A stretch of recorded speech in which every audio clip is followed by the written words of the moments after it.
ወዳጃችን ምንኩስና ሲባል መቼም ቀድሞ ወደ አእምሮአችን የሚመጣው ነገር ዓለም በቃኝ ብሎ ለመንፈሳዊ ሕይወት ብቻ ራሱን የሰጠ ሰው ነው። የቁንጅና ውድድር ስንል ደግሞ ዓለማዊ ሕይወትነቱ ጎልቶ የሚታይ ጉብላሊቶች ተሰባስበው ወዝደም ግባታቸውን በታዳሚዎች ፊት እየተንጎማለሉ በማሳየት ተፎካክረው አንቺ ወደር የማይገኝልሽ ቆንጆ ነሽ ተብለው ተለይተው የሚሸለሙበት እንደሆነ ነው ስናውቀው። ታዲያ ምንኩስናና ቁንጅና ውድድር ሀገረ ጃፓን ላይ ተገናኝተው ተዋህደዋል የሚል አልፎ ያጅ ወሬ ጆሮት ቢደርስስ? ነገሩ ምን መሰሎት? ሀገረ ጃፓን ላይ የሚገኙ የቡዲስት እምነት ተከታይ የሆኑ መነኮሳት ናቸው መልከሸጋው መነኩሴ ማን ነው የሚለውን ለመለየት ውድድር ያካሄዱት። ታዲያ ውድድሩ ውጫዊ ውበት ታይቶ የሚፈተሽበት ሳይሆን መነኮሳቱ ውስጣዊ ውበታቸውን ይዘው መድረክ ላይ የሚቀርቡበትና ሸጋ መሆናቸውን የሚያሳዩበት ነው። ለሁለተኛ ጊዜ በተዘጋጀው ይህ ዓመታዊ ውድድር ላይ እኔ ነኝ ወደር የማይገኝልኝ ቆንጆ መነኩሴ ብለው መድረክ ላይ የወጡት መነኮሳት ጥያቄና መልስ ውድድር አድርገው ልዩ ተሰጧቸውን በካራቴና በተመስጦ አሳይተው ነው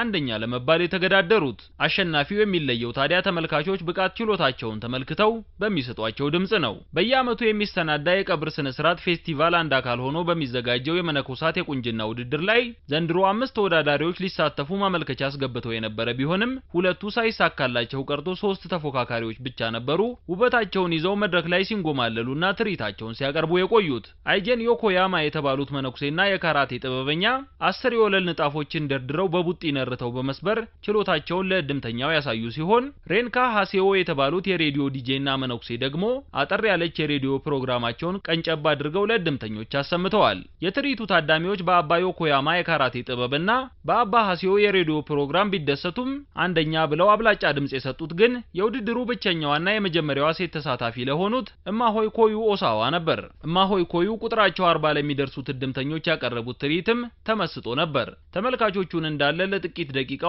በተመስጦ አካልና መንፈሳቸውን ዘና እንዲያደርጉ አድርገዋቸው ነው የዓመቱ ውብ መነኩሴ የሚለውን ማዕረግ ማሸነፍ የቻሉት። የቡዲዝም እምነትን ማስፋፋት ብቻ ሳይሆን ተመስጦን እንዴት ማድረግ እንደሚቻልም በቻልኩት መጠን ለብዙ ሰዎች ማሳወቅ ነው ፍላጎቴ ሲሉም ነው እማሆይ ኦሳዋ ውድድራቸውን በድል ካጠናቀቁ በኋላ አስተያየታቸውን የሰጡት። 90 ሚሊዮን የሚጠጉ ጃፓናውያን የቡዲዝም እምነት ተከታይ እንደሆኑ ልብ ይሏል። ጃፓናውያንና ቡዲዝም እየተራራቁ ነው። በርካቶች የእምነቱ አባት የሆኑትን መነኮሳት የሚያገኟቸው እንኳ የቀብር ስነ ስርዓት ላይ አሊያም ለአዲስ ዓመት ብቻ ነው። ይህንን ነገር ለማስተካከል ስንል የምናዘጋጀው ውድድር ነው ሲሉ ነው የውድድሩ አዘጋጅ ካዙማ ሃያሺ የተናገሩት። ወዳጃችን ጃፓናውያኑ ከእምነት አባቶች የራቁ ዜጎቻቸውን ለመመለስ የዘየዱት መላ የሚደነቅ መሆኑ እንዳለ ሆኖ እርስዎ ግን መነኮሳት የቁንጅና ውድድር ማድረጋቸውን እንዴት አዩት? ሐሳቦትን ከወዳጅ ዘመዶችዎትና ከኛ ጋር ያወሩበት ብለናል።